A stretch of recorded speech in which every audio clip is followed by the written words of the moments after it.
Ogundimu.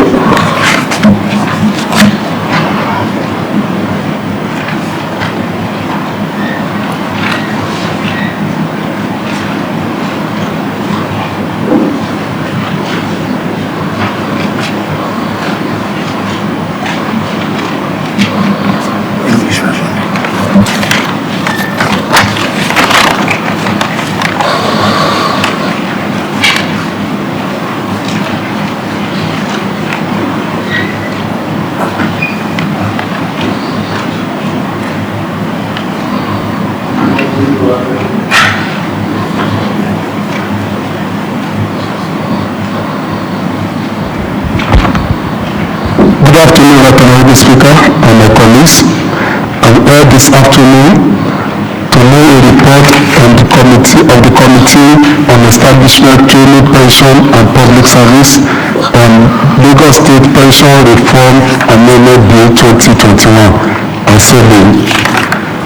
Also, to know another report of the Committee on Establishment, Training, Pension and Public Service on Public Office Holder Payment on Pension Amendment Bill 2021. Assembly.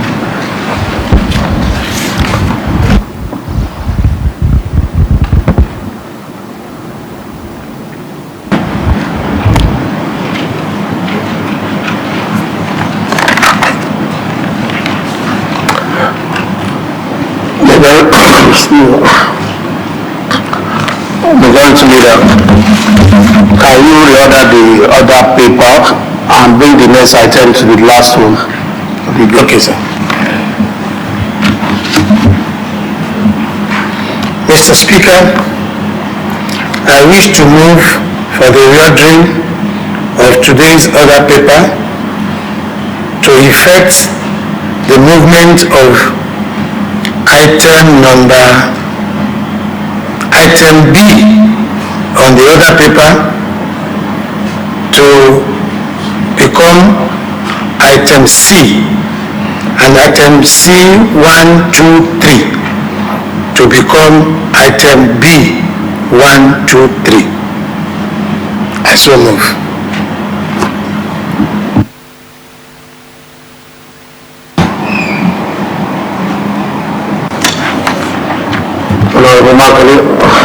I rise to support the motion as moved. All in favor say aye.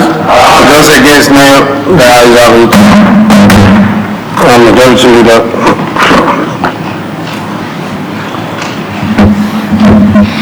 Mr. Speaker, next on the other paper for today is item B1, presentation of reports on the Lekki Concession Company Limited LCC, as well as presentation of report on the Public Office Holders Payment of Pension Repeal Bill, and lastly for presentation of report as for Assembly Bill 29, Lagos State Pension Reform Amendment Law 21. Mr. Speaker, taking it in order of presentation, I wish to move that the House dissolve the committee of the whole to take the presentation of the chairman of the committees as stated. Thank you, Mr. Speaker.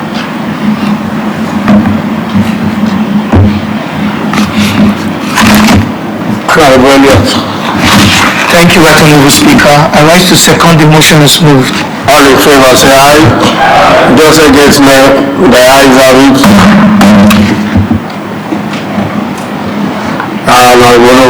Thank you, Mr. Speaker. My colleague, good afternoon.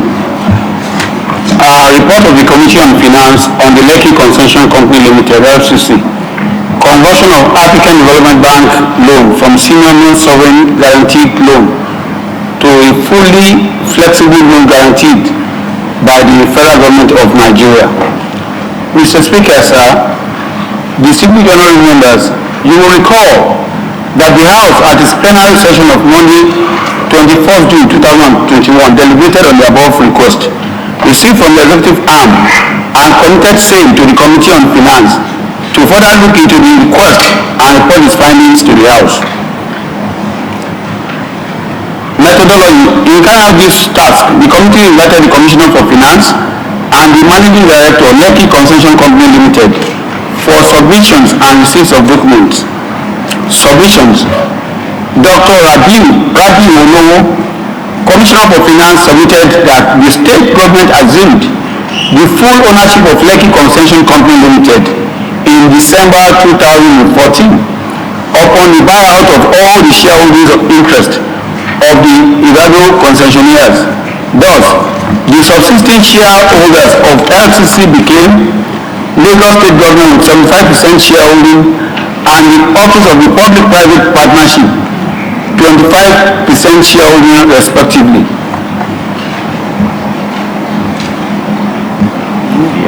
He added that after series of engagement between African Development Bank, AFDB, Lekki Concession Company Limited, company and the state government, it was resolved that the original 53.9 million loan obligation from a private sector facility covered by an existing federal government support agreement be converted to a public sector facility to be backed up by sovereign guarantee with the attendant benefits of considerable reduction in interest charges. Restructuring of the loan to a longer tenure in line with the current realities and rapid change in FCC toll road project. He further explained that in September 2nd, 2008, the initial terms of the loan was at between 3.5 to 4% interest rate, which was priced at 6 months London Interbank Offered Rate LIBOR with a tenure of 15 years and maturity date of August 2023. He, however, noted that in view of the approved loan conversion by the board of AFDB in June 2019, allowed for another tenure of 15 years with maturity date of August 2034 at a reduced interest rate of 0.8% priced at 6-month LIBOR as indicated in the table below. The table talks about the summary of existing terms and summary of terms post-conversion. Initial amount was $59.7 million. Current loan balance is $27.5 million. Effective date was September 2008. Maturity date is August 2023. When we look at the conversion rate, it's the same amount. The current balance is the same, 27.5 million. Effective date for the new loan we are seeking for is June 2019. The maturity date is August 2034. Then the tenor, 6-month level is that started 01/03/2021 was 0.2%. Lending margin is still 3.7%. Estimated interest rate is 2.9%. But again, the one we are seeking approval for, the same LIBOR 6 months LIBOR is 0.2%. Lending margin is as reduced to 8%, while estimated interest rate is 1%. There is a significant interest rate reduction from 3.9% per annum to 1% with a savings of 2.9% per annum. He concluded that a resolution of the House in respect of the conversion of AFDB private sector loan to public sector loan, sovereign federal government guarantee, is required as directed by the Federal Executive Council as communicated by the Federal Ministry of Finance. Mr. Yomi Omomuwason, the Managing Director of Lekki Concession Company Limited, submitted that the sum of $53.9 million AFDB loan was obtained in 2008 at 3.5 to 4% interest rate as determined by LIBOR, and repayment made to date on the principal was $26.4 million, while the sum of $20.1 million has been paid as interest to date, totaling $46.5 million. leaving an outstanding balance of $27.5 million. It submitted further that the newly restructured loan at a reduced interest rate of 1% per annum allow for additional 8 years tenure to mature in 2034, because for the 3 years while they were seeking approval, they could not get they lost those years to a non-approval, but that was not due to us. They didn't bring it to the house for approval. Summary of conversion of features. Description: existing loan, new loan, and different cash flow reliefs. Overall AFDB loan repayment using existing term is $30.2 million, while the new one with $29.3 million. The cash relief is $884,580. Biannual payment terms for the existing loan is $2.7 million, while the new loan is $1.12 million, leaving a difference of about $1.6 million as a relief. Interest rate differentials for the existing loan is 4.12%, while the new loan is 1.02%, a relief of 3.1%. Tenor: the existing loan will expire in the next 2023, which is going to be 5 years tenor, while the new one we are seeking for is 15 years tenor. This will help reduce the pressure on the debt obligation of the state, as the repayment will now be $1.1 million biannually as against $2.746 million biannual, thus giving a savings of $1.1 million biannual or $3.24 million per annum, which translated to $1.55 billion per annum via our relief. He concluded that the loan will be restructured from private sector to public sector with sovereign guarantee by the federal government through irrevocable standing payment of the IFPO by the state. Observations: based on the briefing and documentation received, the committee observed that 1. LSHA has been meeting its obligations before the NSAS protest in October 2020, which had rendered LSHA non-operational. Hence, they could not meet up with the loan obligations both locally and internationally. 2. The new loan to be restructured from private sector to public sector is cheaper with extended tenor. 3. The AFDB interest rate for a private sector loan is between 3.5 to 4% interest rate, while the interest rate for a public sector loan is 0.8%. And 4. The repayment will be done with ISPO, irrevocable standing payment order, the federal government for the purpose of meeting up with the debt obligation. Recommendations. Based on the above observations, the committee recommends that the ISB grant approval to 1. Convert the African Development Bank loan granted to LSHA Concession Limited with an outstanding of $27.5 million as at 31st May 2021 from private sector loan to public sector loan backed by sovereign federal government guarantee on behalf of Lagos State Government. 2. Authorize the state to issue a counter guarantee in favor of the federal government of Nigeria, along with irrevocable standing order payment to deduct from Lagos State statutory allocations the amounts required to service the loan obligations until maturity in August 2034. Appreciation. Mr. Chairman and distinguished members, on behalf of the committee, I wish to express the appreciation of the committee to the Speaker, Right Honorable Dr. Mudashiru Ajayi Obasa, for the confidence reposed in us. In the same vein, appreciation to the acting clerk of the House and the Secretariat for a job well done. Thanks. Olówó Chimimano, Chairman House Committee on Finance. Thank you.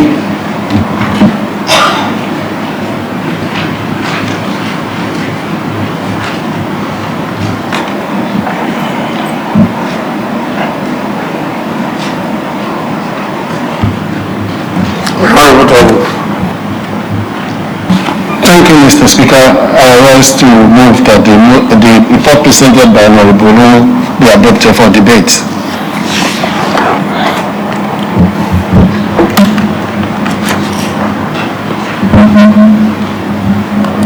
Honorable Council. I rise to second the motion as moved. All in favor say aye. Aye. Those against nay, the ayes have it.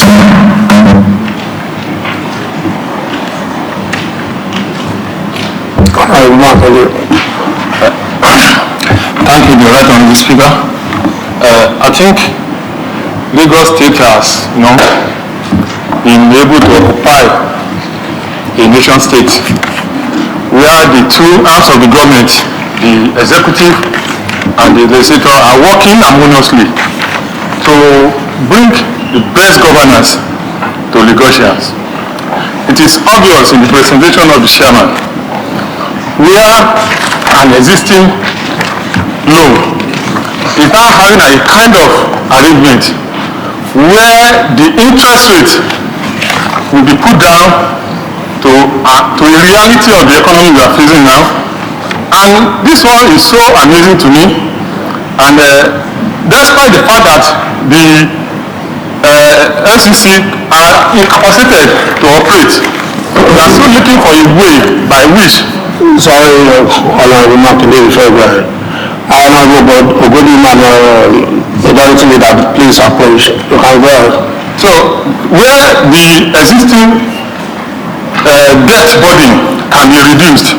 So I want to give it to the two arms of government where they've been working together to ensure that the state is moving forward.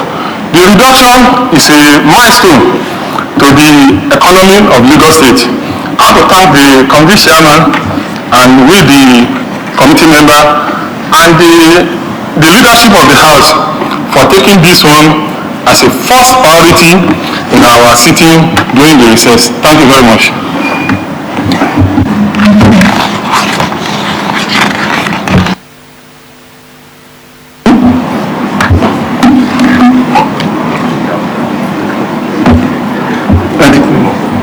Thank you, Mr. Speaker. Good afternoon, honorable colleagues. Well, I want to support the recommendation of the committee as an addendum from what the chairman has given. This is a very smart move by Lagos State government because by making a loan from a public sector and a private sector loan to a public sector loan reduces the risk on that loan, and therefore the interest rate that the debt holders want to collect drops immediately, and that way we're able to get that 2.9% savings. Also, we've got the elimination of the loan, extension of it, so it's convenient to pay the loan over time. As a matter of fact, because the government has been paying this money for LCC over time and in larger amounts, so this is a very welcome opportunity for the state to be able to continue paying and at rates that will not infringe or injure what the state is spending on other capital expenditure. Also, LCC now can, should I use the word, fledge out, because with the loan off their books, they will be able to invest more in road infrastructure in that axis. They can even go further to engage in road infrastructure provision in other parts of Lagos State, which I believe is their main mandate as a company. So I think I want to support the recommendation of the committee in total. Thank you very much.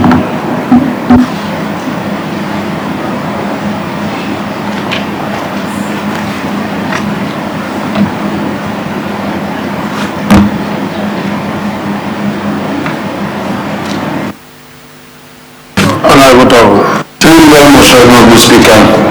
I want to toe the line of the last speaker, Honorable Ishao, and I want to be in tandem with the recommendation of the committee in view of the savings made. At least when you look at the interest rate differential, one can observe that the government will be able to save about 3.1%. And by reducing the interest rate to 1.02% from 4.12, this is very commendable. And like already someone rightly said, it will reduce the burden on the state government, and savings made from those deductions could be invested in other areas, especially infrastructure, health, education.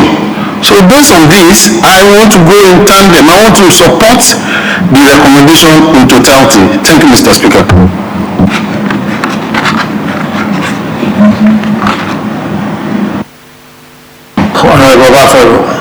Thank you, Honorable Speaker, sir. I really want to applaud the chairman of the House Committee, Honorable Lowo, on the very good job that his committee has done. Number one, the restructuring of this loan, which shows transparency in the finance of the state government. The beauty of this loan, as it is a practice all over the world, is that it has reduced the interest rate per annum. It has reduced the interest rate from 3.8 of right about 4% to just 1%. And this loan has given us additional flexibility of 8 years. The relief or the money gains that we are going to be saving monthly from this restructuring stood at $884 million, $580 something every month. So which means this money that is already being saved will now be plugged back to other developmental projects, which means the state will have more money to flow with. This will adversely reduce the pressure on the present debt obligation of our state, because the payment has now been restructured, which makes it more flexible. The understanding now is that the loan will now be fully restructured from private sector to public sector with sovereign guarantee or irrevocable from the federal government, which makes it more even easier. The restructuring has given the state the opportunity to move the loan from 3.5% or thereabout to just 0.8%, which is applaudable. And this is the standard financial practice all over the world. So I really want to support the recommendation of the committee, and I want to support that the House please look into it and give it the necessary support. Thank you, Mr. Speaker.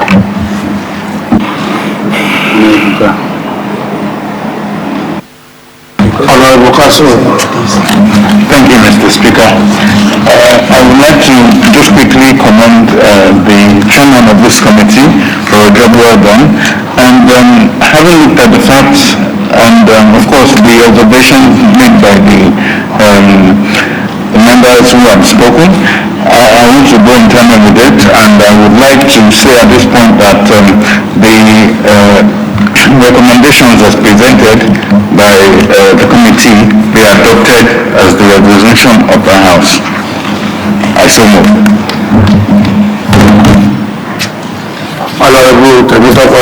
Thank you, Honorable Speaker. I second the motion as moved.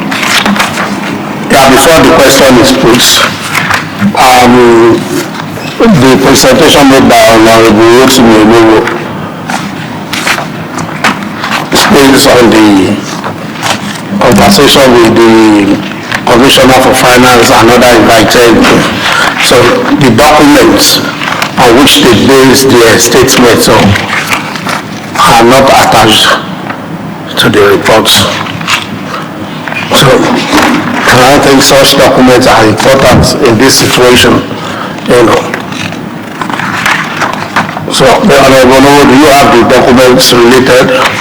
Yes, Thank you, sir. I have some of them in my office, but because we are just coming from the sales, I just thought probably because I had knowledge about it. Enough time you have to put the report together. It's also enough to attach all necessary documents. Please, I would like to see the document before the recommendation is forwarded.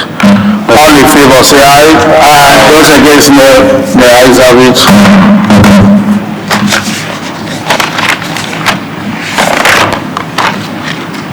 Now we go to the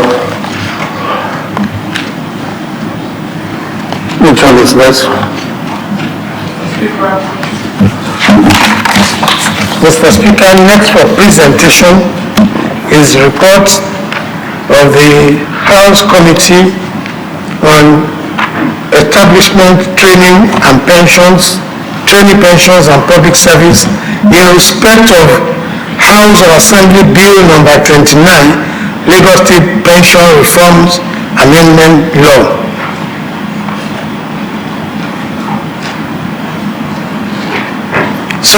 In respect of House of Assembly Bill number 27, in respect of Public Office Holders Payment of Pensions Repeal Bill 2020, same by the same Chairman Committee on Establishment, Training, Pensions and Public Service.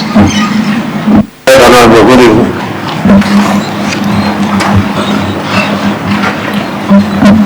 Good afternoon, Honorable Speaker and my colleagues. I'm here to present the report on the Committee on Establishments, Training, Pensions and Public Service on Public Office Holder Payment of Pensions, Amendment Bill 2021. Mr. Speaker and distinguished colleagues, preamble, the House at the Plenary session on Monday 21st May 2021 deliberated on the bill for a law to provide for the payment of pension and other free benefit to public office holder in Lagos State and for other connected matters, and committed same to the Committee on Establishment, Training, Pension and Public Service for further scrutiny. The committee was also mandated to organize a public hearing in order to seek input from concerned stakeholders and members of the public on the proposed law. Consequently, a public hearing was held on Friday, 11th June 2021 at the Assembly Pavilion, where presentations were made and memoranda submitted by concerned stakeholders in Lagos State. Right, Honorable Speaker, seek your indulgence to move to observations straight. That is 5.0. The following observations were made from submissions and contributions of stakeholders. That one, the bill will promote selfless service in Lagos State and reinforce the confidence of Lagosians in their leaders and rekindle the hope of the people. Two, the proposed bill, if passed into law, will cut the cost of governance and help to mobilize resources for other development in the state. Three, Section 5, 6, and 7 of the schedule attached to the instant law that provide for the annual basic salary allowance free benefit be reviewed downward. For the security and medical welfare of the past governors, public deputy governors, and their immediate families should be considered in passing the bill into law.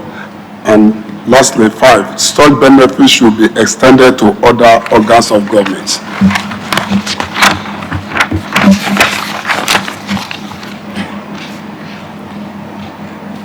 Based recommendations. 6. Based on the observation of participants at the public hearing and memoranda submitted, the committee recommends that the law should not be repealed totally but amended as follows. The principal law is amended. The principal law is amended by creating a section 7 with the side note public officers to read. That 7 you are going to cancel it, and everything will still go according to how it is there. The amendment to section 3, the principal law is amended by deleting the schedule and replaced with the new schedule. The principal law is amended by creating a new section 8 with side note transfer of service to readers. Any person who, before the commencement of this amendment to the principal law, is employed as a pensionable staff serving the public office holders mentioned in this law shall be transferred to the State Civil Service to perform such function as the State Civil Service Commission may deem fit. The principal law is amended by creating a new section 9 with side note. Nothing in this law shall invalidate all things done before the amendment of this principal law. Amendment to section 10. All section, subsection, paragraph, subparagraphs are renumbered accordingly. This law may be cited as the Public Office Holder Payment of Pension Amendment Law and shall come to force like that. Well, the Right Honorable Speaker, there is need for footnote on this section of this schedule that's been mentioned earlier, and you will discover that the governor annual basic salary, you know, the retired governor or the former governor received 100% of the basic salary. But in this new review schedule, it has been reduced to 50%. And also the same thing applies to the governor and other public office holders there, including the Speaker and the Deputy Speaker.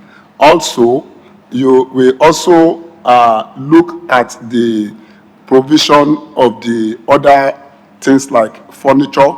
It has been reduced, you know, from 300 to 200%, as relate to almost everybody there as well. And also the maintenance of the vehicles too has been reduced.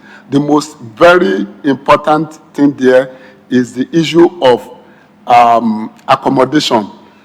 It was in the instant law that one residential house each for the governor and the deputy at any location of their choice within the state, and also one residential house in the Federal Capital Territory for the governor who have served for 2 consecutive times. All this has been removed entirely from the new schedule, and it has been taken away from it in order to reduce it to barest minimum. And when you look at the issue of transportation as well, Right Honorable Speaker and my colleagues, we have also reduced drastically to almost minimum, you know, the issue of the transportation, the vehicle provided for the governor and the deputy governor. So what we have done in this report is to take it away from about 6 to 3. The transport for the governor 3, and for the deputy governor and the speaker 2, and 1 for the deputy speaker. So this to be replaced every 4 years. Also, we have removed everything that has to do with cook, steward, gardener, and other domestic costs that was in the previous instant laws. So what we were really after in this report is the furniture that is payable every 3 years, MBOC, and also the free medical treatment for the public office holder is also retained here.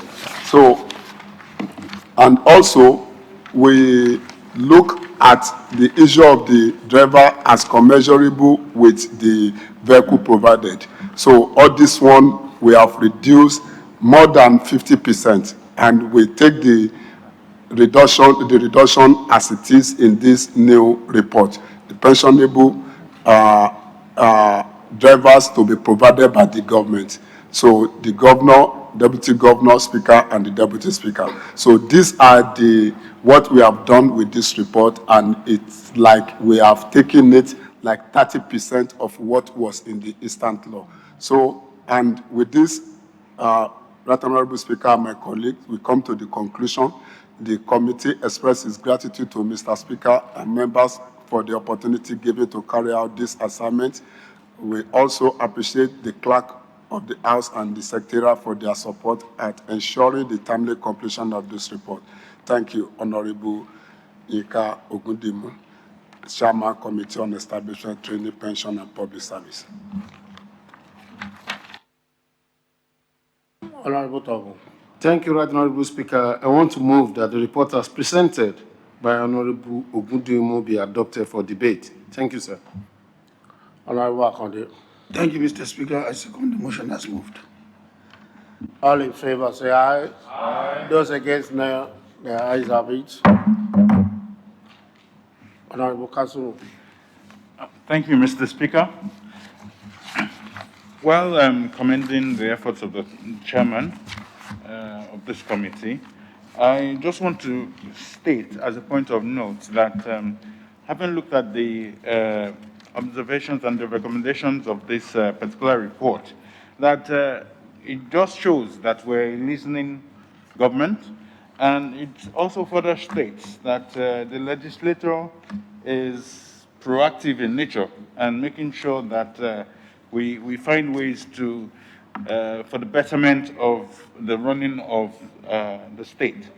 And of course, I see these reductions here and there in terms of allowances and fringe benefits as another pathway to the increase in IGR as a result of some of these savings that's going to be coming up from all of these angles.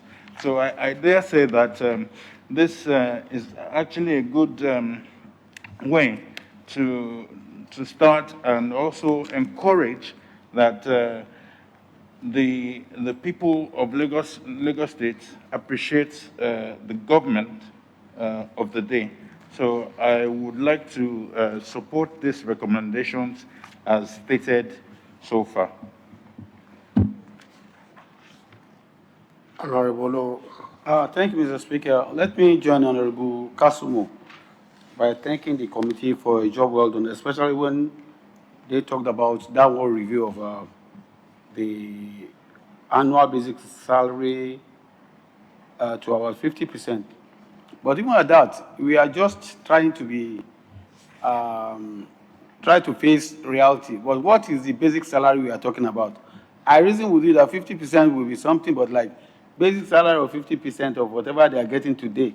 When you look at inflation and the bastardization of Naira as of today, it will come to naught. I will be of opinion that maybe it should be jacked to 75% if you want former governor and deputy governor, or speaker and deputy speaker, to be well after maybe 3-4 years. We know many of our colleagues, even the former governor of Lagos State, Alhaji Lateef Jakonde, I was in his house. The generator was not working. He was using lantern to read. He took one or two philanthropists to come to the house, renovated the house, and gave him a new generator. Because when you look at furniture we are even talking about, what is the percentage of furniture we are talking about that you're talking about, give them a block of furniture? What percentage? That 200% you are talking about is predicated on what? What is the amount that you want to make it 200%? And when you look at furniture today, the furniture you bought about, and it's every 3 years, you bought about 3 years ago at 1.5 million naira. Today, if you're not less than 4 million. So it's as good as you want them to still be using cane shares. What is applicable to Lagos State may not be applicable to other states. We have our own peculiarities. Lagos State is prosperous. And these people have worked so tirelessly for the state. And what is the proportion of people we are even talking about? They are not more than probably 7 or 5. So my take is that if other states are agitating, then we should take care of our own resources. So that who is coming to become governor or deputy governor, we know that the state has provided for them. And after office, they will still be rest assured that some people are taking care of them. So they will work more hard. They will work conscientiously at ensuring that this state become more prosperous. So if other states do not have what it takes, all the monies we are talking about here, to me, when I do mental calculation for all the 4 or 5 of them, I don't think it's up to, in a month, it's up to 10 million. Because when you look at the Rampark basic salary, it's not jumbo salary. None of us is earning up to 700,000 or 800,000 a year per month. So we should be conscious of somebody who has served this state conscientiously. And over at left office, you are now paying probably 300,000. The man will pay for his gardener. His wife and children will eat. The man too want to eat, and you have clothes that the former governor will now be in tatters. I believe that yes, if other people are raising dust about this, let's face reality. This Lagos, I must take care of our leaders who have served this country, state conscientiously. On transportation, What is the term? Are you providing for them monthly, yearly? So I'm in the dark as regards what is the terms of replacement. Is it a monthly thing? Is it an annual thing? Is it once in 4 years? So that we can appreciate that. In all, I thank the committee for a job well done, but to me, I still have my reservation about the figures you quote there. It does not appeal to my own conscience. And you have not done a great service to these people. If you are giving them something that is factory, that tomorrow, when you see your governor, you see your speaker, they'll be looking so haggard because they are old, they can't work again. And what you are giving them to sustain them after leaving office. And we should all be conscious. We are public servants. We don't collect pension. When we are gone, we are gone. Whether we have the governor of Lagos State 2 times or 1 time, you are gone, you are gone. No pension, nothing, nothing. So we should learn how to provide and how to reciprocate the gesture and hard work of these people. I rest my case, Mr. Speaker, my colleague. Once again, good afternoon. Honorable Togo. Thank you very much, Right Honorable Speaker, my distinguished colleague. I want to sincerely commend the committee for a job well done. To me, I don't really support the total cancellation of the pension scheme because what they have done, I think, is the best. Because if we cancel it in totality, it will encourage greediness. It will encourage people trying to amass wealth, using that position to make themselves comfortable. But if they know that after serving conscientiously with open-mindedness, they will have access to some benefit. So they will be able to do things with sincerity of purpose and serve Lagosians and residents with open hearts. So coming to reduce their salary with 50%, well, I feel it's still fair, just to make sure we listen to them. But to me, I don't feel it's much for somebody who has served this country, this state at that level. Then coming again, at least they have done well, saying removing the house. So it's not as if they will have a house in their area of choice in Lagos any longer or in Abuja. But to me, I don't feel it's much. But since they have come with that proposal, I think what the committee has done is still very good and still in tandem, in line. But what gladdened my heart mostly, when you look at the drivers, 3, fine, in tandem with the vehicle given to them. But what gladdened my heart is the inclusion of the other public office holders who have served this country. Like one man was just joking with us. They said, you will still go back to your parliament to start blowing your grammar. So we don't have the power of the purse. We don't give contracts. We don't do anything. How can we now leave this chamber after many years and see the leadership of this chamber living in abject poverty? This will change their mind. This will determine the way they will control or they will preside over the parliament when they know they have nothing to fall back at. So they could quickly be influenced. So I want to commend the committee for making things, for balancing situations, and for making things to come out this way. And we want to appeal to the members of the public to know that whoever has served must have a benefit after serving conscientiously without any fear or favor. So I'm in tandem, I'm in support of this committee, if not because people will even shout. I will have even said that any member who have served too, at least their medical, free medical, something must be included. We know what happened in private sectors. You understand? So Please round up, Honorable. So that is my opinion, sir, and that is the truth. Honorable Shah. Thank you, Mr. Speaker. Good afternoon, honorable members. I want to take us back a bit to how this law came about. The essence of having this law in the first instance is to encourage people to serve their state conscientiously, selflessly, and that was why we were trying to insulate them after office. I must commend the committee for a job well done. However, with the job well done, something they've done great, they've tried to reduce the cost of maintenance of these officers. The highest cost in this process is the house. They have removed it totally, which is good. They have gone further to cut down on the vehicles that will be given, because I remember, I think the governor used to have 6 vehicles thereabout. It's been cut down to 3, which is reasonable. Even the vehicles that they have there now, I'm sure one of them will probably be a security vehicle, so it's not that the governor is going to be driving, or his governor is going to be driving 3 vehicles. Deputy governor, the same, speaker and deputy speaker accordingly, which is fine. However, I want to toe Honorable Low's line. Even though he said 75%, I don't think 75% is even good enough. They should get 100% of that pension. If you are giving a permanent secretary in civil service would walk away with a pension. The pension is exactly what, the basic is exactly what the person in office will be getting. You will find if you do this now, that means at the end of the day, the governor or deputy governor will probably be any less than such an officer. If you are going to give pension, the person should get 100% of what the other persons are getting. But there are other few things I feel we should also look at. The 3-year furniture allowance, yes, furniture allowance, fine. 3 years, if you do straight line, I think it's 4 years. That could be 4 years. 4 years is fine on furniture.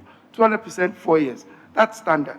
We can do that as well. I am very, very elated with the fact that they're going away with security, permanent security, which is very, very, very important, because their safety after office is very important. And based on that, I will support the recommendation of the committee with the amendments that I have proposed. Thank you, Mr. Speaker. Honorable Elliott.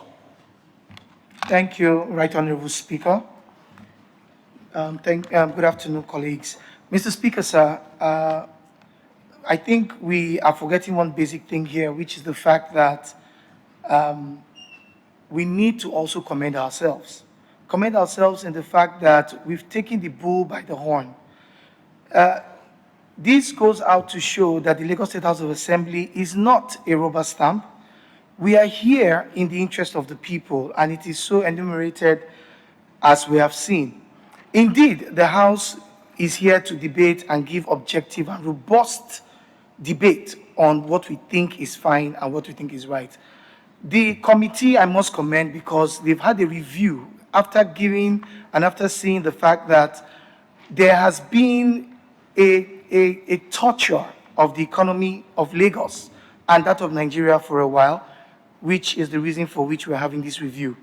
I do understand the sentiments of some of my colleagues here who feel that we should not reduce so much. But I still think that it is a pointer to the fact that the economy is really in dire straits, and then a reason for which we're having this review.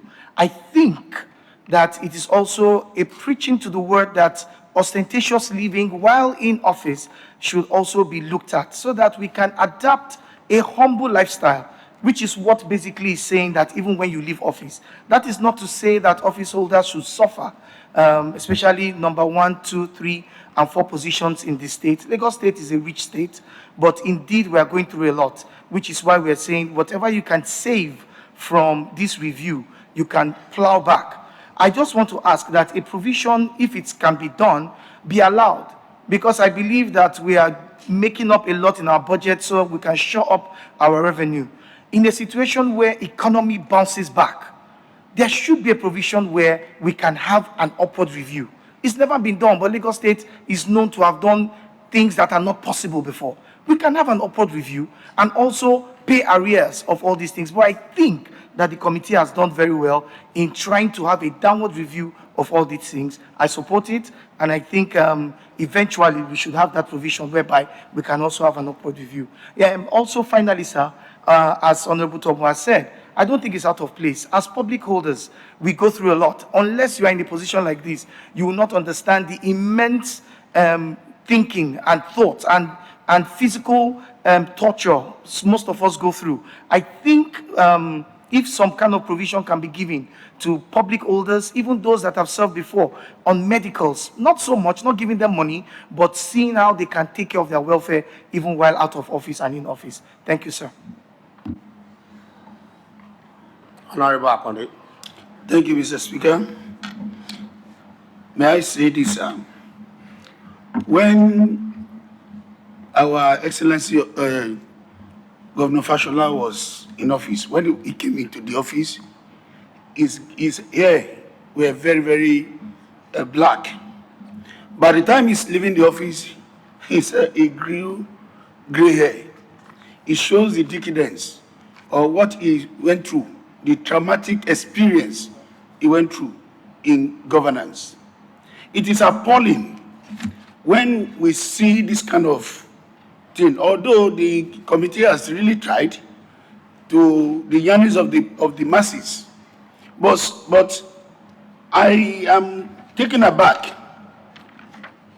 that is it 50% for the governor or the speaker or the deputy that came for first term only, or the person that used 8 years of his life serving the masses.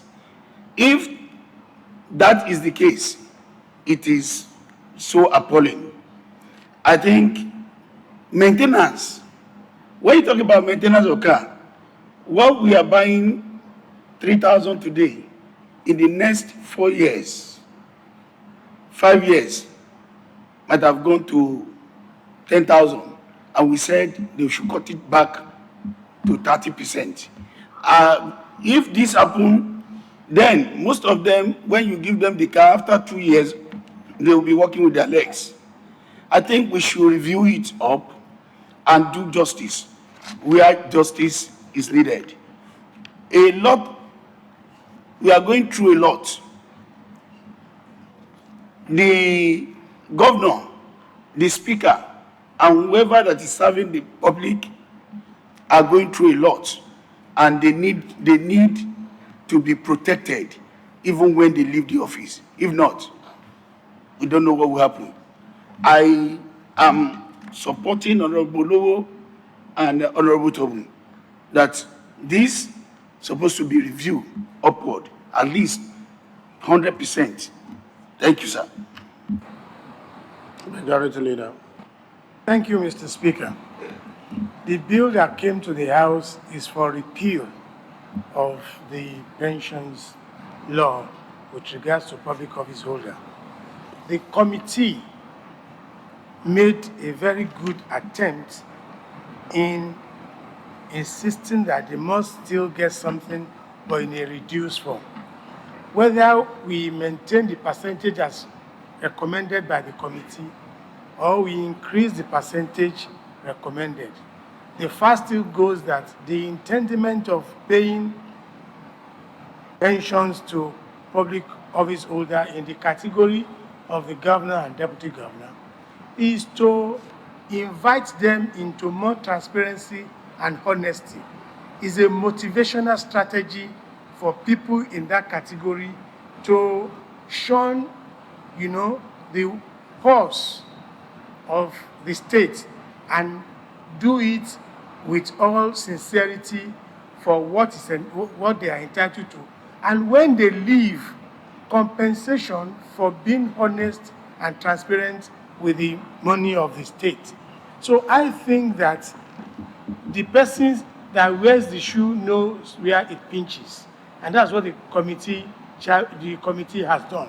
We have seen past office holders, commissioners, speakers of Houses of Assembly, members of Houses of Assembly, after office falling into penury and working with all sorts of questionable toga. As regards what is wrong with this man, he has occupied this office before. So the temptation of wanting to provide for your future while you are today is what this bill is trying to do. And that's why I want to commend the committee on establishment for this, good acts done. Aside from that, a man that occupies an office, especially that of the apex in the state, the governor and deputy governor, invest a lot of mental component of their body into the service. People who do not know may not know. At times they hardly sleep, going out at night, thinking all through the night to keep the state stable for everybody, to keep the state safe for everybody. So, Mr. Speaker, I want to say that this recommendation of the committee, save for some of us who feel that it should be upgraded, is a very nice one, at least considering the investment of these people who have said. As a member of the assembly, you do not even have the privilege and the benefit of engaging in business, not to talk of number one, number two, office holder of the state. And for the years, whether 4 years or 8 years, they have invested all they have, including their safety, integrity, and everything, in the service of the state.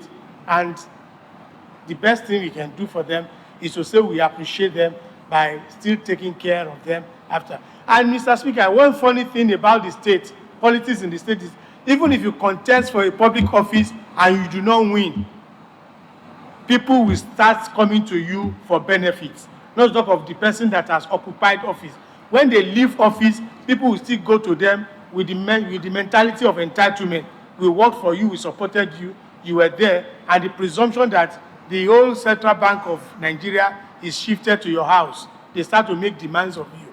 And these people who haven't led before cannot turn deaf ears. So, Mr. Speaker, we don't need to leave them with harrowing experience of post-office regime, post-office tenure. So I support the recommendation and I commend the committee. Honorable Makinde. Thank you, Mr. Speaker. I think for the committee to have shifted their base based on what we receive from the executive, it shows we are more proactive and we want to be more realistic in whatever we are doing here.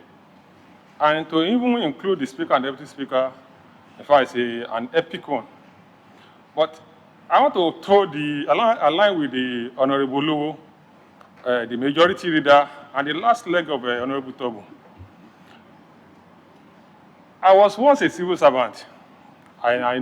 Before then, I thought those are at this hollow chamber, they are probably lazy, or those are just coming here to take the advantages of government.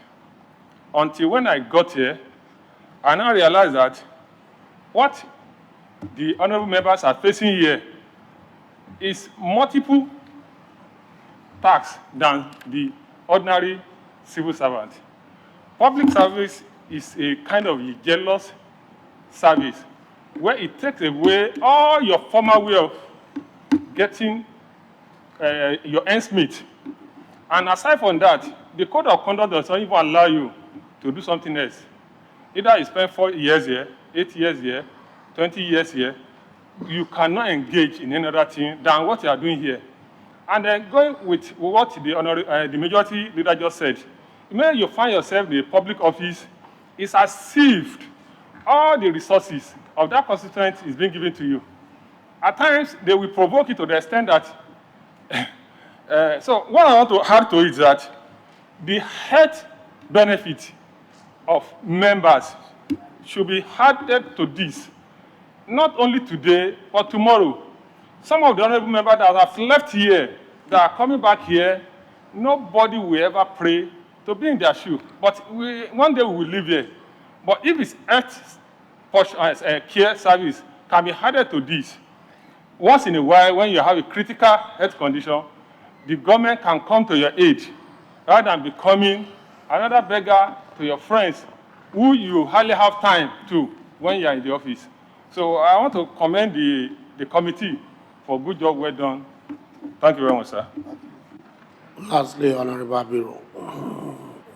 Thank you very much, Mr. Speaker, fellow members. Good afternoon. Well, I also want to commend the committee for a job well done. However, Mr. Speaker, I wish to bring to fore 2 or 3 issues which I think may, if not properly defined, may make this a bit ambiguous. And this has to do with these categories of people whom we are making this law for. I think we may need to include that the governor and the deputy governor that have successfully completed their tenure. Because when we just say governor and deputy governor, I mean, we've had a situation in the state whereby a deputy governor has been impeached before. And by the way it is couched here, I want to reason that such a person, having served before as deputy governor, may also want to lay claim to such benefits. And that is my first point. The other point, too, has to do with any of these categories of people who, after leaving office, still have the opportunity to serve government at some other levels. Take, for instance, someone who has served as a governor. If he becomes a senator, for instance, I mean, are we still saying that he's also entitled ditto for the leadership of the House of Assembly? I want us to look at those 2 points. Then lastly, Mr. Speaker, sir, the recommendation 8 as put here, I do not seem to understand the import of it and what it really means, sir. With your kind permission, sir, I would like to read, sir.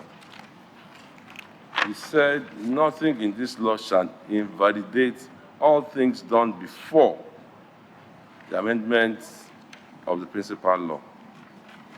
In literary terms, sir, I would want the chairman to explain what that statement means. Thank you very much, sir.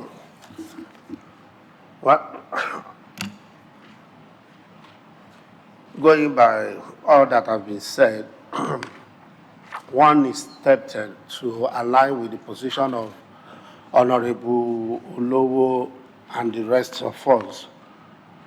And particularly when you look at the developed worlds where we borrow idea of democracy from, or copy it rather.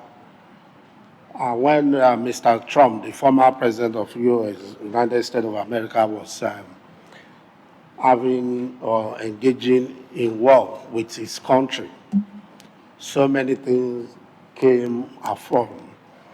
And one of them that was revealed was the benefit of a former president of the United States. Likewise, other countries. It shows that what we are doing is not strange or new, and it's not out of place in considering our former public office holders.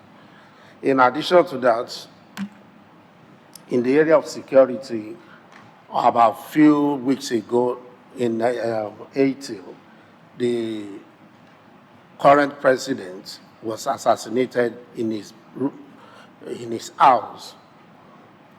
So this shows that there's a need to make provision for the former leaders, public office holders who have served the state and the country with their whole ability and passion. Coming home, probably by virtue of my office, I've seen former speakers that we just have to, intervene in their situation to save, their recent way of life and the condition in which they are living. I've also seen governors who used to be executive in every consideration in a very bad situation, and so on. So when you look at all this, you'll be tempted and agree with the position of Honorable Lowo and the rest that there's a need to make provisions, not to talk about members or commissioners who are formers. Many times we made intervention for medical issues, housing, so many things in the name of former, even beyond the House of Assembly to the other side. When I say other side, on the executive side. So there is no, argument or confusion over it, that there's a need to make provisions for our people. But we must also realize this democracy. It is all about the people. We are being elected by the people. And the reason why we got to this stage was because people were clamoring for the need to look at this law, in fact, to repeal the law. And that was what informed the transmission from the executive to the House of Assembly that the law we should repeal. So when we represent people, there is need for us to listen to them as well. Fine, Lagos is buoyant, Lagos is rich, Lagos is that. I agree with you, but the major thing that we should consider is that we will always go back to these people. And in going back to them, we solicit for their support to support our interests. So it is not out of place when we look at what has been in existence and review it downward. It shows that one leg, we are a good and a listening representative, which is responsive to the, agitation of our people. So, fine, I understand the inflation, the, the value of Naira, and so many other things. But we just have to walk around it so that we keep our integrity and we keep our respect within the society. Most especially that the parliament is the mouthpiece and the eyes of the and the ears of the people. So we cannot ignore what they demand. So we will review, and we have done that tremendously. The issue of houses for one in Abuja, one in Lagos, for the governor and deputy governor has been removed totally. The 300% salaries has been reviewed downward. And the number of cars and furniture have also been reviewed downward. So it shows that we are a listening house and we have done the best we could. But at the same time, we cannot expose our former leaders to penury and in fact to security risk. You step on toe while you are in office by making or taking decisions in the interest of the people. While serving, you have the protection and the covers of the police and others attached to you. So some people can exercise patience and wait till the end of your tenure. If a serving president can be assassinated and a serving governor can be attacked, Autumn or Benue, if I'm right, of recent was attacked, the governor for sure was attacked, and so many. Now let us think about when you are out of office, where whatever you have around you will have been taken away. Huh? So there is need for us to be considerate and think about, life after office. People that we have attached about 20-something security officers to, they will now expose them after office to none. I don't think that is good enough. So I quite agree with what we have done. So, and I want to appeal to all of us that let us go with what we have. In one leg, we have satisfied, the interests of the people, and at the same time, we have done what is just and right in the interest of the public office holders. So in view of this, I think I want to join and commend the committee as well. In fact, I was thinking that the 200% for the furniture should be reduced to 150 and in 4 years, not 3 years. Because, let me tell you, as time goes on, your age continues to increase and the number of associates and friends continue to reduce.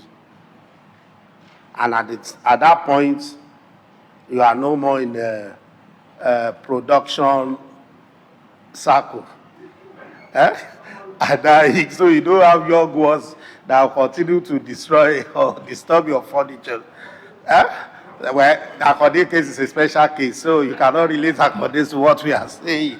So I think we should look at the furniture issue. It should be once in 4 years, and even the vehicles as well. And there's need to explain further on the vehicles. You talk about 2 cars. Are you saying 1 car and 1 security car? Because when you attach police to security officers to a person and they are supposed to go about, are they going to be in the cars or what? So I think it should be a car and a van. Yeah? So we need to explain so we know the type of what you are talking about. And the cars also should be once in 4 years, not 3 years. At least the accountants in their depreciation consideration ask for 4 years before what is it called? Depreciation sets in. So it should be once in 4 years. And the governor, 3 cars. I don't know. The governor, 3 cars. As a governor, will he still be going everywhere as a serving governor? I think 2 cars all around should be better. 1 car and 1 security firm to convey the security officers. So it is in everybody's interest to reduce this so that we can accommodate others. You know, people look at it when they consider the number of unemployed youths all around us. Not even youths this time around. We have everybody has become unemployed, and the inflation, you know, and so many other things. So I think we should just go by this and make attempt to reduce and extend number of years that's been considered in this report for the provisions of items like furniture, cars, and the rest of them. So, Mr. Chairman, do you want to agree with us with all we have said, or you want to make more comment? Thank you, Right Honorable Speaker. I think you are very much in order, and we just amend the issue of the one that is just 1 car to 2, and that will really make a lot of sense. And also, already the tenure of the replacement for the car is 4 years, as in the report, and we will change that furniture to 4 years as well. And also, what Honorable Abiru said, you know, is just to take care of the fact that we are not doing a new law, you know, like the past governors. So not to reverse what has been done. Exactly. So that is the reason for that. So as one, he also mentioned... The second thing he mentioned too will be taken care of, just to make sure that those people that are already, that are also in another... Who are still serving. Will not be entitled. Will not be entitled to this. So that will be introduced and taken care of. Thank you. Adoption. Honorable Akode. Thank you, Mr. Speaker. I wish to move that the recommendation as amended should be adopted as the resolution of the House. Honorable Council. Thank you, Mr. Speaker. I second the motion as moved. All in favor, say aye. Those against, nay.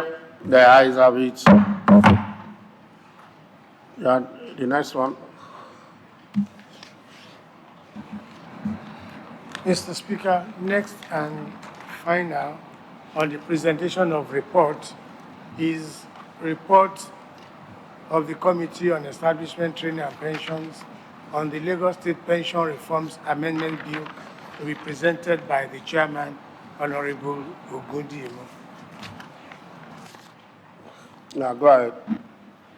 Thank you, Right Honorable Speaker. Good afternoon once again, my colleague. The report of the Committee on Establishment, Training, Pension and Public Service on the Lagos State Pension Reform Amendment Bill 2021. Mr. Speaker and distinguished colleagues, a preamble, the House at the Plenary section on Monday, 7 June 2021 deliberated on a bill for a law to amend the Lagos State Pension Reform Law Cap L52, Law of Lagos State 2015, and Cap C136, Amendment of 2018, and committed same to the Committee on Establishment, Training, Pension, and Public Service for further scrutiny. The committee was also mandated to organize a public hearing in order to seek input from concerned stakeholders and members of the public on the proposed law. Consequently, a public hearing was held on Wednesday, 23rd June 2021 at the Assembly Pavilion, where presentations were made and memoranda submitted by the concerned stakeholders. So, Right Honorable Speaker, seek your judges to go to the observation 5.0. The cross-section of the participants at the public hearing commended Lagos State government for being proactive in coming up with the amendment for the benefit of the workforce. They, however, made the following observations for the consideration of the House. That 1, 21 days prescribed in Clause 3 of the bill is too short and should be extended to 30 days. 2, Clause 4 of the bill should be retained.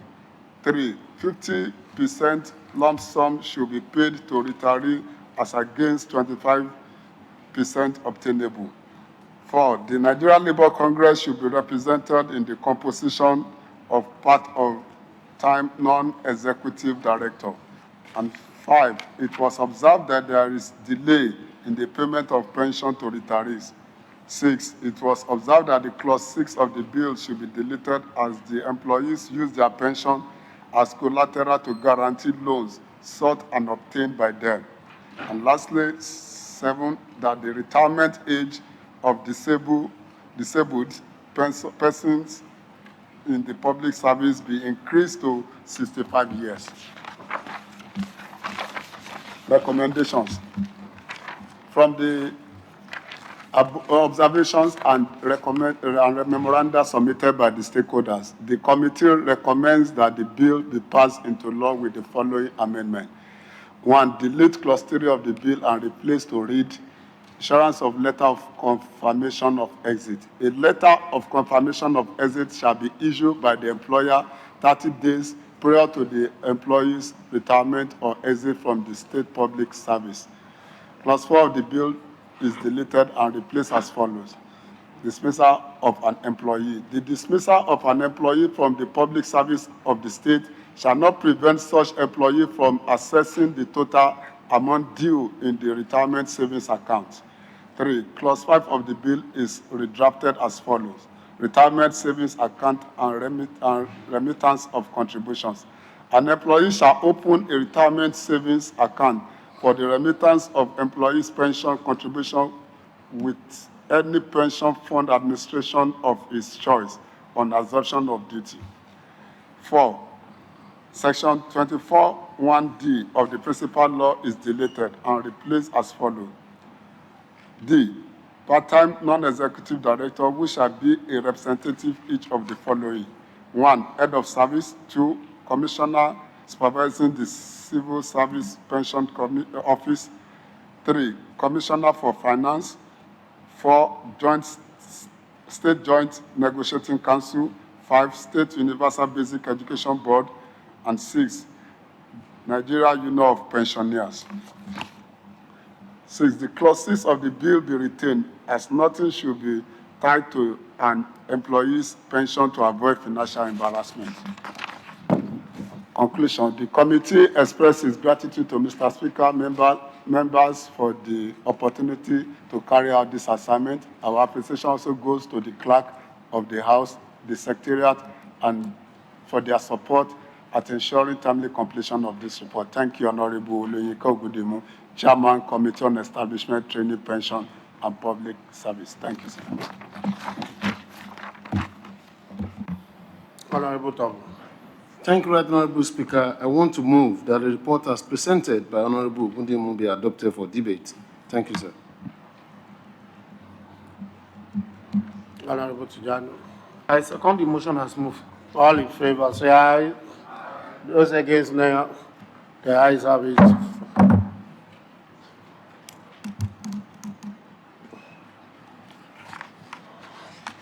Honorable Akisoya. Thank you, Mr. Speaker. Please let me first commend the chairman of this committee, Honorable Ogundimu.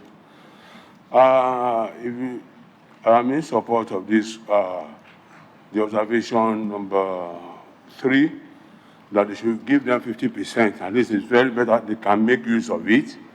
But the other hand, if you go to number 7, sir, that the retirement age of disabled persons will be 65. I don't think, but what I think is this, sir. The teacher too, they can make them 60, they can work till 65 years, sir. Because the teachers, because 60 years, they are still young, and with this money they are giving them, I'm very sorry, most of them are not even useful to themselves. So if we can consider the teachers, now the chief judge is about 70 years, now for retirement, even the, what do you call this, the lecturer. So I'm just looking at it once and for all, if we can include it, that the teacher can still work for 65 years before they retire. In view of that, sir, I'm very, the section, I'm in support of it, and I believe our members should please try to give it, support the bill so it can go. Thank you very much, sir. Majority Leader. Thank you, Mr. Speaker.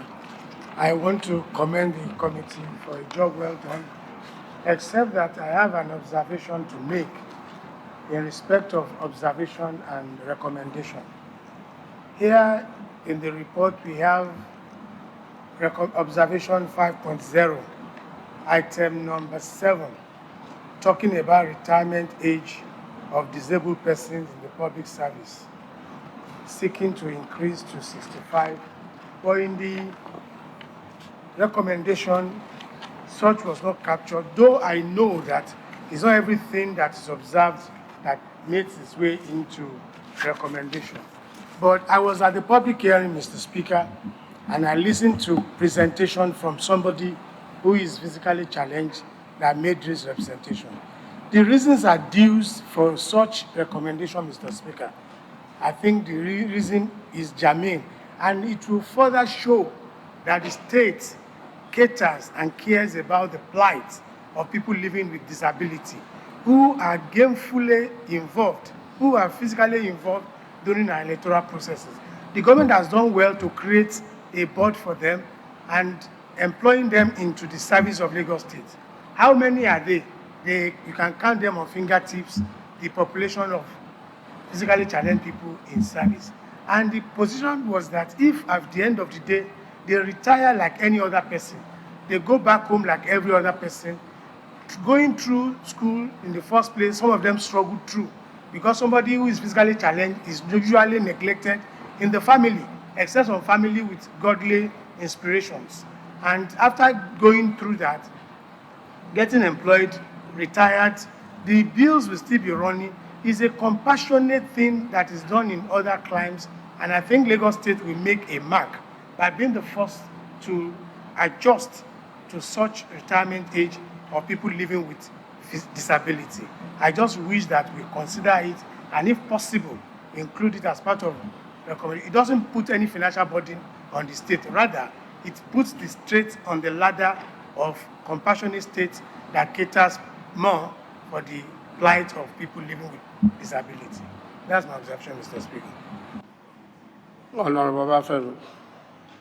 Thank you, thank you, Right Honorable Speaker and distinguished colleagues. I think this is another thing that is putting Lagos State House of Assembly on the forefront of balancing between the people and the state. If 50% lump sum is what we agree to pay to people as against 25%, it shows that we want these people's life to be more stronger.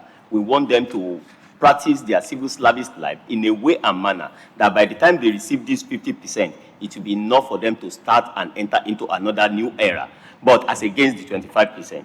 Another thing is that if NLC, Nigeria Labour Congress, is represented, I think it will, in total, monitor the way and manner in which the affairs of the workers in Lagos State will be adhered to.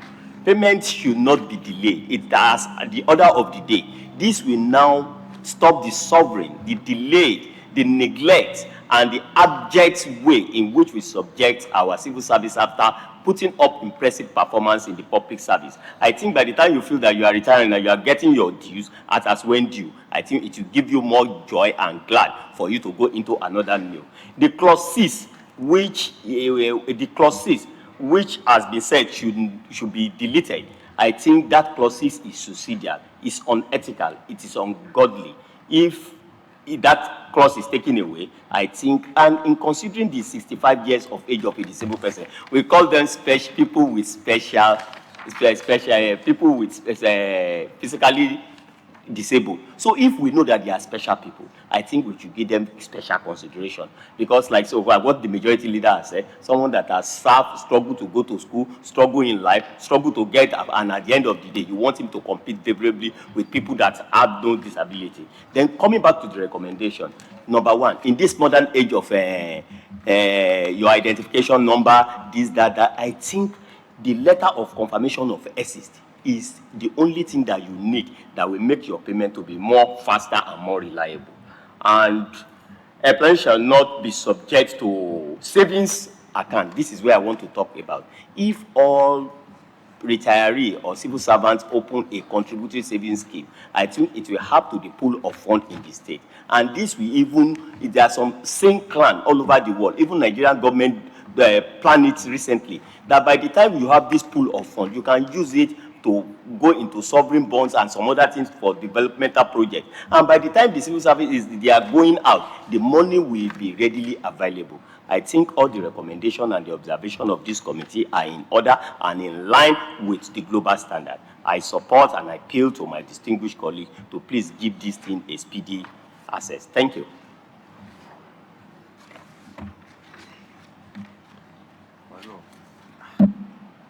Honorable. Thank you very much, Honorable Speaker.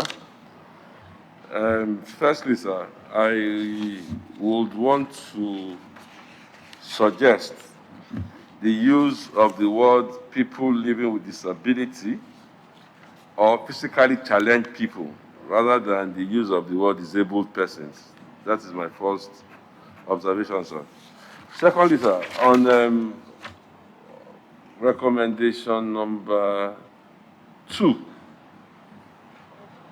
where I spoke about dismissal of an employee, sir, I am not sure I'm in total support of this, sir. The dismissal of an employee from public service shall not prevent such employee from assessing total amount due.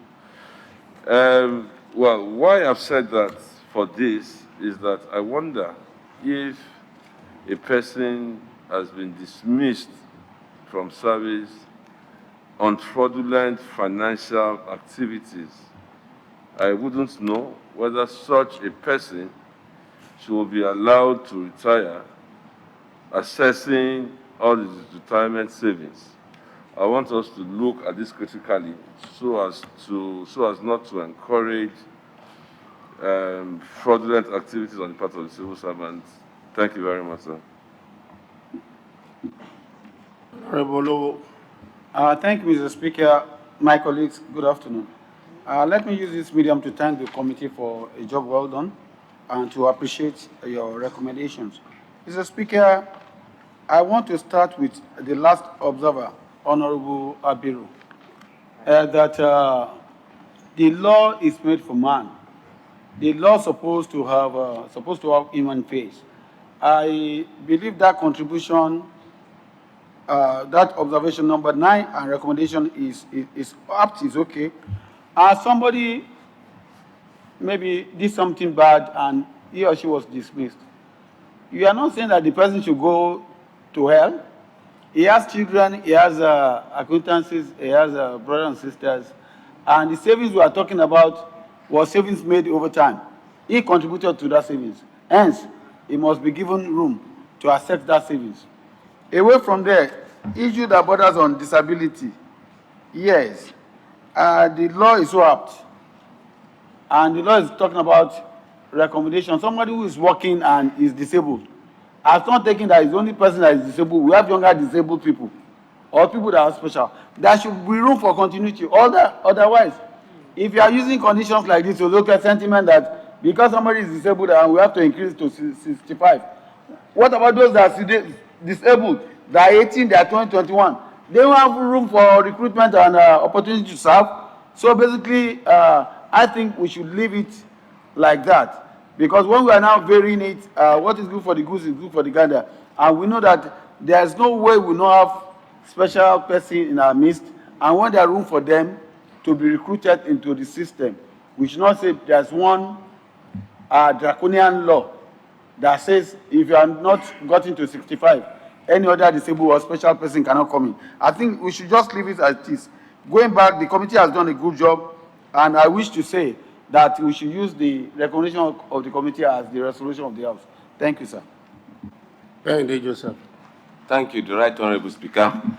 I still want to go back to what the question the Honourable Olowo put and the answer given by the question Honourable Abiru asked and the explanation given by Honourable Lowo, which I'm not that comfortable with. Because if someone is being dismissed for corruption charges or any other offenses that are grievous, right, the money might be his own. What is going to give us the evidence that the money belongs, even if it is some of the money that he steals the money from the office. So, and the person is found guilty of that offense, it means the money doesn't belong to him. Probably the committee chairman can still be well explicit in respect of that clause, that saying that the amount due after in the retirement saving shall be given to you if you are found guilty of any offenses. So that's my own observation, sir. Thank you, sir.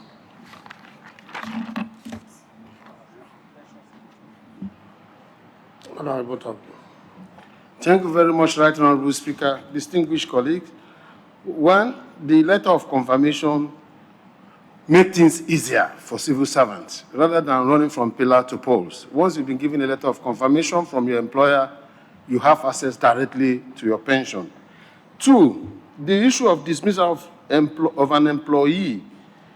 I think the dismissal of an employee should not debar the employee from getting his saving, because the saving was part of his salary that were made to be contributed into the contributory pension scheme. This scheme was introduced by the government. If he has collected his salary before the problem, will you go back to go and ask him to go and pay back part of his salary? It was part of his salary. He has saved it. So he must have first to, if we are going to punish him differently. But the salary that he saved, it will be unfair. And that will become a double jeopardy. If the salary he has saved, you did not allow him to have access to it, and you have dismissed him from the service. So in my own opinion, I think this thing is well couched. Once you have been dismissed, not necessarily based on fraudulence, some people were dismissed because of infidelities. Some have problems that were not even, it could be nonchalant attitude, it could be dereliction of duties. It can be dismissed because of that. So do we now debar him from getting his past saving? So, Mr. Speaker, I feel this one is very right. Then going back to section 24, where some people were postulating inclusion of NLC. If you include NLC, that means we're going to include TUC. So by bringing in Joint Negotiative Council, this combine all the union so that this take care, this cure that.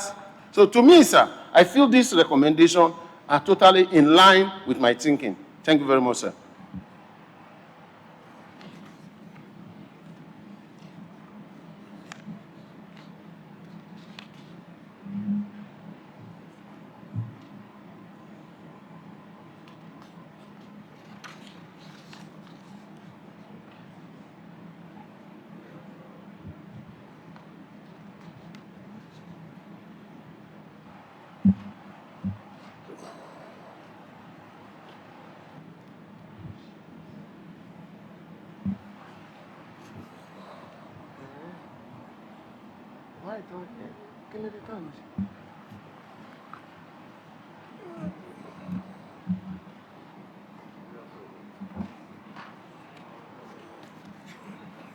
Thank you very much, Mr. Speaker.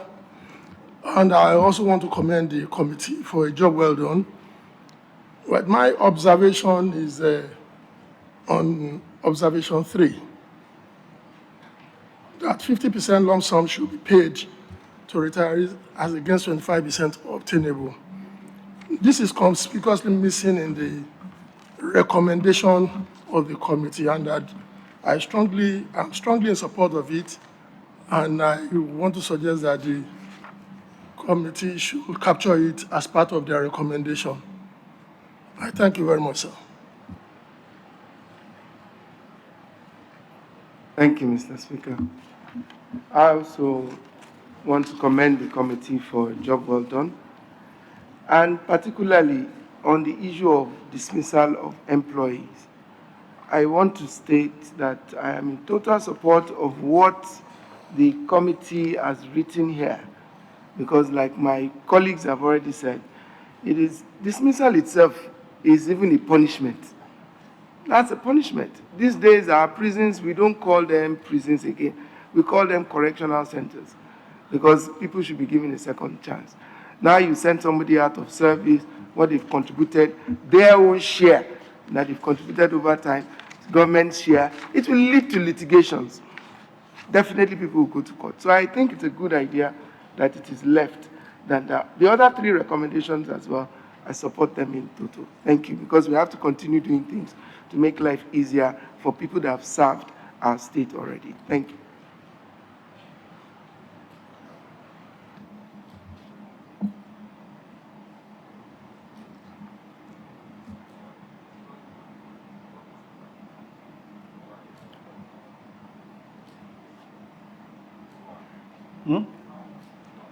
Okay. Good afternoon, my speaker and my colleagues. I also want to appreciate the committee for the job they have done.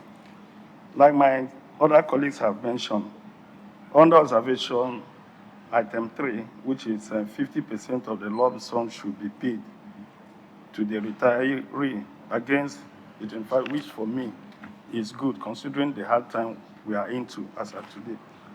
However, sir, the recommendation, item 2, where it's talking to about the clause 4, which Senator Abiru and Honorable Utumi Olowo has also mentioned. I think for me, it's a good one that dismissal of employees can as well have access to their savings in terms of their retirement savings.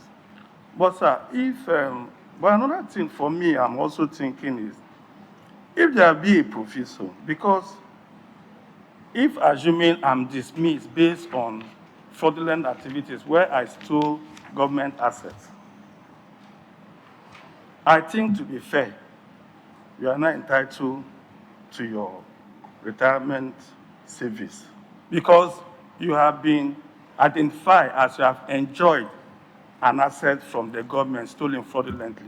But if it's any other dismissal that does not involve you involved fraudulently and you have gained from the government purse, I think you are entitled to your savings, retirement savings. That's my own position, sir. Then I also want to appreciate them for maintaining the clause 6 of the bill that talk about using their retirement savings to access loan. Because sometimes at that level, you might not have any other access personally that you can use to obtain loans from any organization. But based on the fact that they believe that you have been identified as a civil servant and probably there's a hope for you to have your retirement benefit, they can lend to you some resources of finance, which for me is a good one. So based on that, I commend the committee for a job well done. Thank you, sir.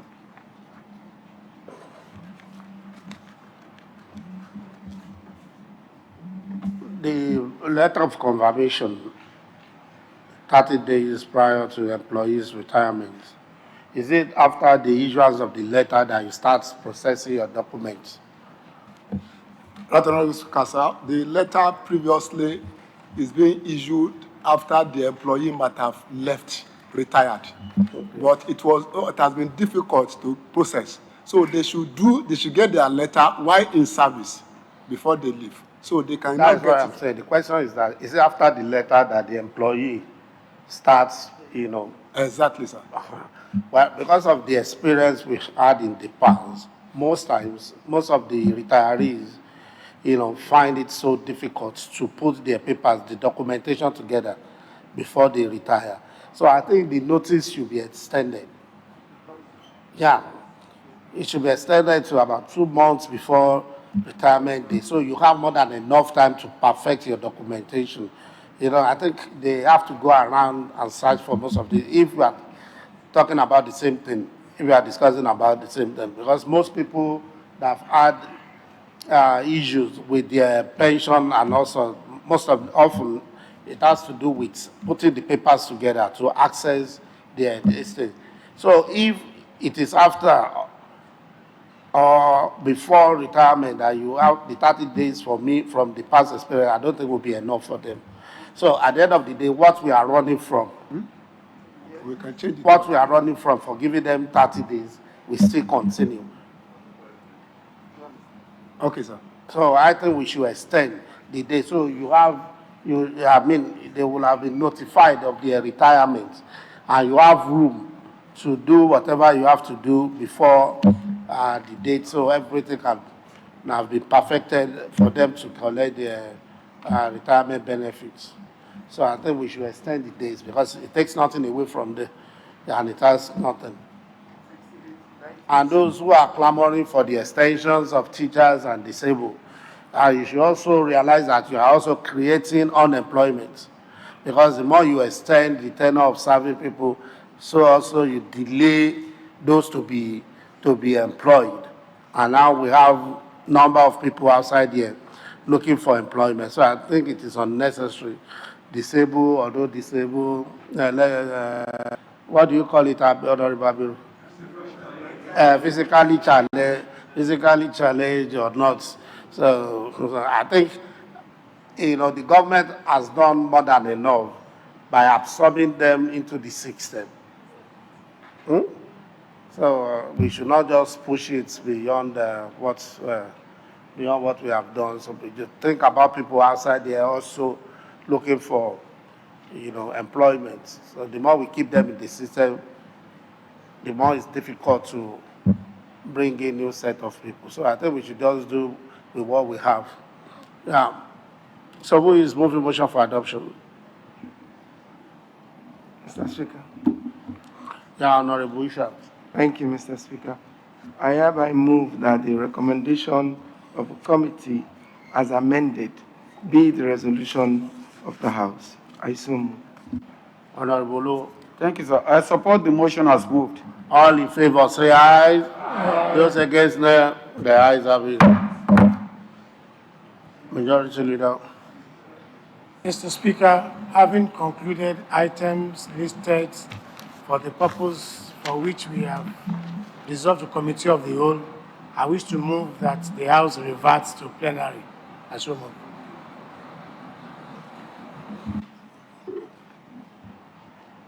Honorable. Thank you, Mr. Speaker. I second the motion as moved. All in favor, say aye.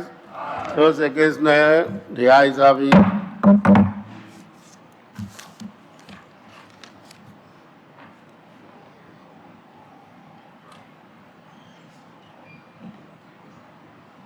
Majority Leader. Mr. Speaker, at the committee of the whole, the House took 3 presentations in respect of House of Assembly Bill number 27, House of Assembly Bill number 29, and the report of the Committee on Finance in respect of Lekki Concession Company Limited, LCC. Mr. Speaker, in respect of the report of the Committee on Finance on Lekki Concession Company Limited, the report was taken. Recommendations of the committee were adopted as a resolution of the House after there was no issue raised in respect of the report. Mr. Speaker, on the second report for public office holders, payment of pensions repeal bill, presented by Honorable Ogundimu, the Chairman House Committee on Establishment, Training, Petitions, and Public Service. After the presentation of the report, there were observations, there were remarks and suggestions for amendment of some of the recommendations. So the report, the recommendations were adopted as resolution of the House subject to the amendment proposed. Same in respect of the House of Assembly Bill number 29, touching on Lagos State Pension Reforms Amendment Law. There was a bit of debate in respect of the recommendations of the committee. And finally, the recommendations of the committee were adopted as a resolution of the House subject to amendment proposed in respect of the recommendations. Mr. Speaker, I wish to say that that is what transpired at the committee of the whole. Thank you.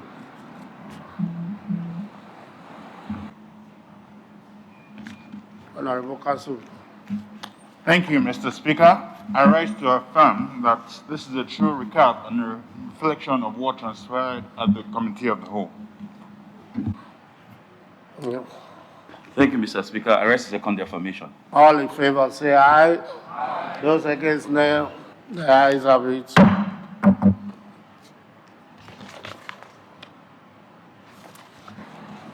Now back to the request of Mr. Governor for appointment and clearance of 3 special advisors.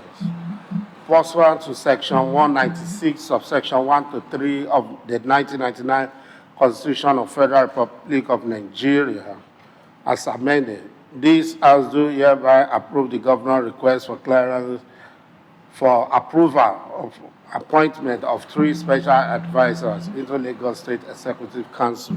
All in favor, say aye. Aye. Those against, nay. The ayes have it.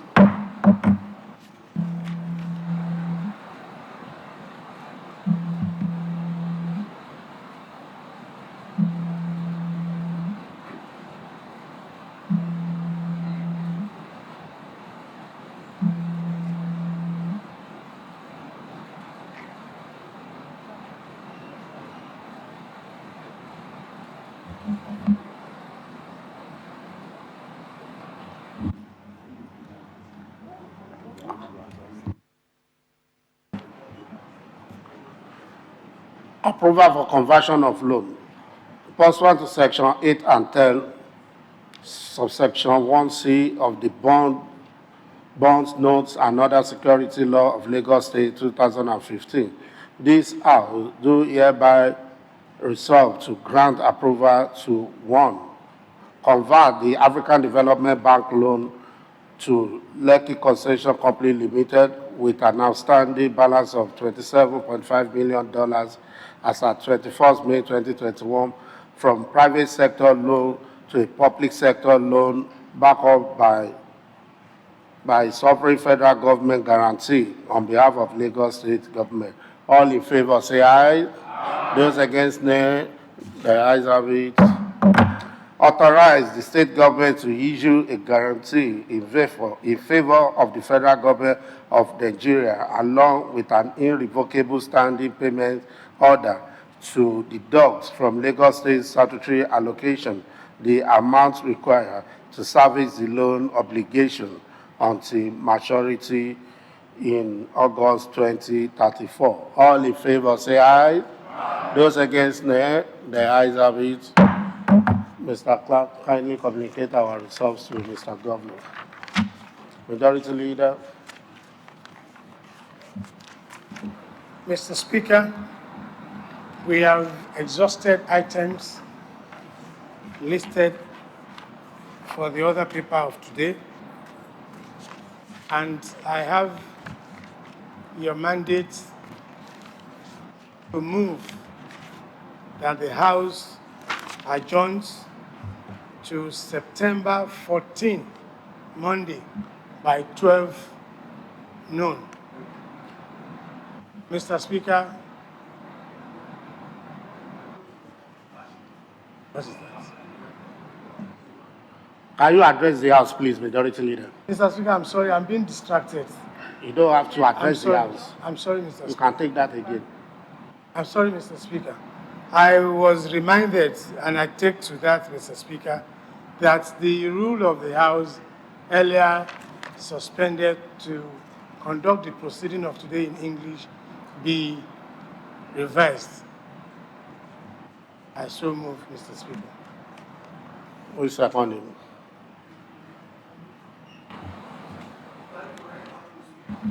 To second the motion as moved. You wait till you have light. Okay. All in favor say aye. Those against no. The ayes have it. Majority Leader. Mr. Speaker, thank you for the indulgence. Ní ẹ̀yìn tí a ti parí àwọn àkójọ iṣẹ́ tí a yàn fún ìjókòó tèmi, mo ní ìyọ̀ǹda olùdarí láti dábàá pé kí a sún ìjókòó síwájú títí di ọjọ́ 14 oṣù kẹsàn-án ọdún tí a wà ní ẹ̀yìn ní déédé agogo 12 ọ̀sán. Ká dẹ̀ kíyèsí pé ìsúnjókòó síwájú yìí ó ṣe pàtàkì ju èyí tí a kọ́kọ́ ṣe kí a tó wá jókòó lé ní ìlọ. Ẹ ṣé mo dúpẹ́, mo dá alábàá.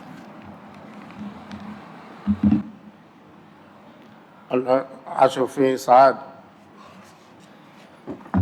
Ẹ ṣé olùdarí, inú mi ó dùn ní ọ̀pọ̀lọpọ̀ gan láti kín àbá náà ní ẹ̀yìn. Ẹ ṣeun. Kí ló dùn ní láti fẹ́ wà lẹ́?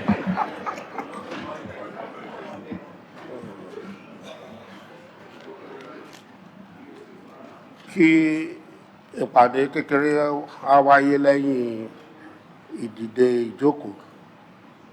Ṣé gbogbo aláyẹn afaramọ́?